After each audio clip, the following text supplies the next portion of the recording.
Hello and welcome to the banks of the Wharfe. It's not quite as idyllic as it looks because we're right next to the A660, which is buzzing away next to us, but hopefully you'll be able to hear me all right. Now I'm here today because it's Swift Awareness Week, and one of the questions I quite often get asked is how you tell the difference between swifts, swallows, house martins and sand martins. So I'm going to share with you some of my tips, some general observations on how to tell the difference between these birds when you see them and encounter them. And I'm here by this river because this river is the best place to see all of these species coming together. Now they all have their different nesting habits and feeding habits and stuff, but generally a river, if you want to see all of these species, the river is your best bet, or a river is your best bet. Now I used to see all of these birds down when I grew up as a kid down by the River Thames in the South London suburbs, which I have to admit I actually saw a lot more swallows and swifts and well, I didn't see sand martins but house martins around there than I do here today, and the numbers just keep getting less and less every year, and that's due to a few things, a number of things, and people are still researching it, but nest sites is a big one. Feeding, whether there's enough insects for them to sustain them on such long journeys when they come here in the summer, all sorts of things, all sorts of pressures falling on these birds that have caused their numbers to fail. But anyway, so I'm going to take you along this river. I'm going to share some of my observation tips on how you can tell the difference, and I might share some photography tips on photographing them as well, because once you start photographing them, it becomes a lot more easier to identify and separate out the species, because you get to look at them and observe them more, and it becomes much easier, and before you know it, it's a piece of cake. So let's start with the swifts. It's the Swift Awareness Week, so it would be rude not to. Now swifts are the bigger out of the birds. They've got the bigger wingspans, they're bigger. They tend to feed a little bit higher up. We've got a house martin and a sand martin that just flew off. They obviously have an issue with me talking about swifts. But now you're more likely to see swifts in suburban areas near houses and stuff, flying up and down roads. Early mornings are great, and late evenings are great as well in the summer for watching the swifts fly around.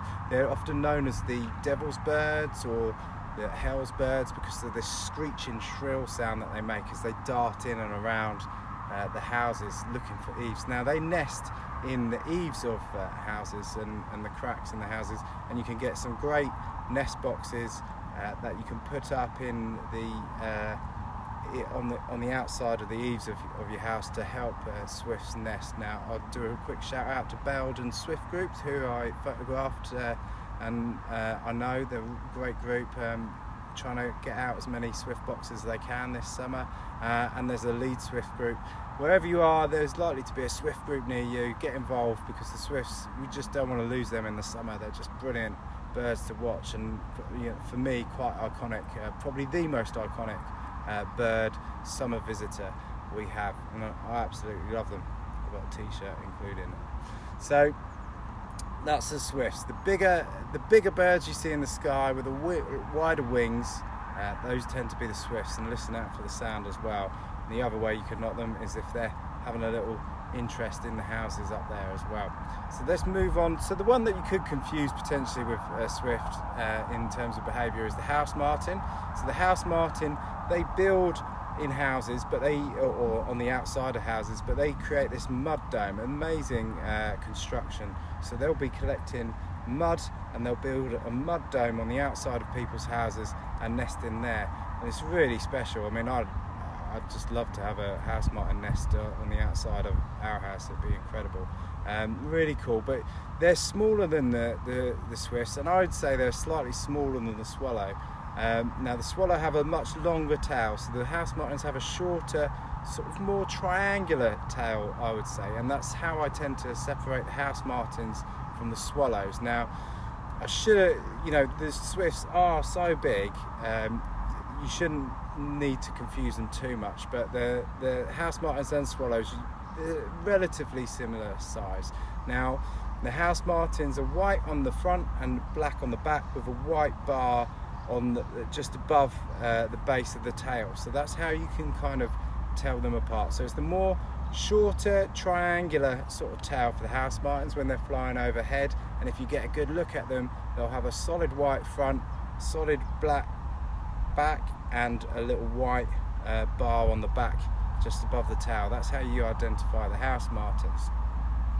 So let's move on to swallows, which I guess for many people are the kind of summer iconic summer visitor. They're usually the first summer visitor you see, and I've seen them certainly early March. I'm trying to think, I think I may have even seen them late February. Only one or two you'll see, but the bulk of them will come in June and May, and you know, they're great. They tend to nest in more more like abandoned places, so barns, sheds, sort of semi-outdoor places, if that makes sense. You know, places that are sheltered but have a lot of openness around them. So, you know, stables are a classic for swallows. Sort of barns, you know, those rundown barns and places like that. That tends to be where you see the swallows. And for me, they're sort of more iridescent, maybe. I don't know if that's the right word. There's sort of a blue shimmer about them when you see them. And quite often you'll see swallows flying low over grassy areas or fields, long grass, so hoovering up the insects around there. And that's one way you could, you know, very loosely try and identify them. The swifts quite often feed in really high up in higher altitudes, and then quite often you'll see house martins kind of feeding off the tops of trees and hedges and things like that. And then the swallows you tend to see, which I think appear a little bit bigger than house martins as well, but they'll be feeding over the tops of the grass, especially after some rain. And as I said, you can often see all of those birds hoovering up rivers, hoovering up insects coming off of the river if it's, you know, you've got particularly mayflies and lots of insects and midges coming up over there. Now, the key identifier, the thing that will help you identify swallows from anything else is their tail. They have a beautiful tail, and it's more arched, and it has a look more elongated as well. So you have more arch and a more elongated tail of the swallow, and that's the real giveaway. They all, if you get to see them close and in more detail, they tend to have a red front on them, and quite often you'll see them on, particularly early in the morning, you might see them catching some sun on some telegraph wires or something like that, and that's that gives you a good chance to get a good look at them and really understand the details of the swallows, which are absolutely beautiful birds for sure, no doubt. So that leaves us to the last one, the sand martin, which can be a little bit, the biggest challenge I have is probably between sand martins and house martins. They're a little bit similar in size. For me, I think the sand martins appear to be a little bit smaller, but the key to identifying the sand martins is the grey-brown colour of them. They're usually, they nest in the walls and the banks and the muddy banks of rivers, so that's one way of identifying them, because you'll see them come down and go into these holes in the banks of the river. That's a great way of identifying them as well. So that's how you can identify those birds, and I will show you next how to photograph them and see them in more detail. It is great fun photographing swifts and swallows and house martins, but it's a challenge. But there's two reasons why it's great. One is it's highly addictive, trying to freeze the action of these fast moving birds that visit us once a year. And the other reason is when you're going back over those photographs, you start to see the intricacies and the delicacies and the unique features of each of these birds. Like, for example, you might think when you're watching swifts flying around that they're just this largish black bird, but they're not. You know, they have this really delicate sort of almost iridescent browny shimmer to them as well, and this little white bib, and you know, there's all these like little features that when you start looking at them close up in the photograph, you start to appreciate them even more than when you're just watching them flying around. So I really encourage people trying to photograph them, as challenging as it can be.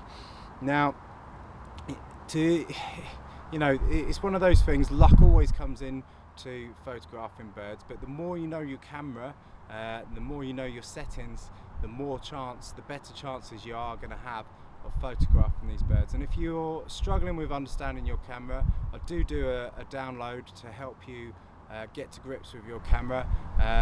Guess I'll put a link in the bottom of the description in the video for you. But let's get on. So really what you want to be doing is you want to be using fast shutter speed, because these are fast birds flying up and down the river. We've got nothing flying up and down the river at the moment. Evening times tends to be a little bit better for photographing these birds, because the insects will come up off the water in the evening time, and these birds will congregate and start moving up and down. Unfortunately, so do people as well. So I tend to come out here when there's less people rather than more birds, just because I get a bit shy filming these things in front of other people. So anyway, you know, what we want is a fast shutter speed to freeze the birds. Now the closer you are to the bird, the harder it's going to be to photograph it. So start off with them in the distance, because it's going to be easier to track and photograph them. And one of the things that I tend to do with moving birds is I might go focus on some in the distance and hope they come in and get a little bit closer, because they're much easier to follow and pick up on in the distance, and then you can track them as they get closer and closer and closer. Now, one of the other things that you want to do is probably activate all your autofocus points if you can do that, because if you only have one small narrow focus point, it's going to be much harder to lock focus on one of those birds. Probably the easiest way to do it is, if you've got birds flying up and down over this way, would be just to lock focus on an area and then just rapidly fire. Fish come up there. Rapidly fire the photos as it goes past that point. That's probably the easiest thing. The more fun thing is to try and find the birds and freeze that action. So in terms of fast shutter speed, I said you need a fast shutter speed.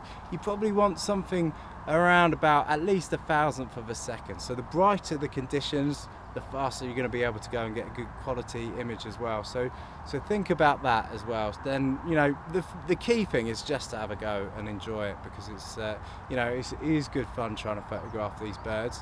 And hopefully that just gives you a little bit of tips. I don't want to go on about it, turn it into a tutorial or anything. And I hope you enjoyed that, and I hope it helps you identify and enjoy these birds, these iconic summer visitors more.